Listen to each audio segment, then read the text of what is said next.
Standing right beneath the massive Bosphorus bridge is a red, castle-like mansion. It looks like it belongs in a dark fairy tale, not in the heart of Istanbul. Locals call it Perili Köşk, the haunted mansion. But what is the true story behind this majestic, eerie building? Let's travel back in time. Our story begins in the early 1910s. Yusuf Ziya Paşa, a powerful merchant and diplomat of the Ottoman Empire, wanted to build a home that would showcase his immense wealth. He chose the shores of Rumeli Hisarı and began building an architectural masterpiece, importing special red bricks all the way from England. But in 1914, disaster struck. World War I broke out. The Ottoman Empire entered the conflict, and the mansion's construction workers were conscripted into the army.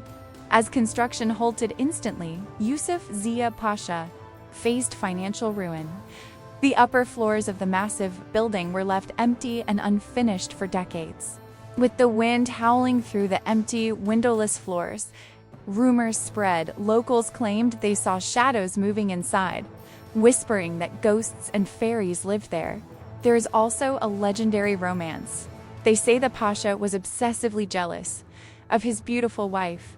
He built this castle to keep her away from other eyes. Some whisper he locked her in the tower and left the stairs unfinished so she could never escape. Legend says her spirit still looks out at the Bosphorus. The mansion stood empty for 80 years, but in the late 1990s, it was carefully restored. Today, it has a unique identity. Borusen Contemporary.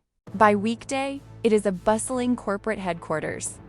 By weekend, it transforms into a public contemporary art museum, a bridge between history and modern art. The ghosts of the past may be gone, but the mystery lives on.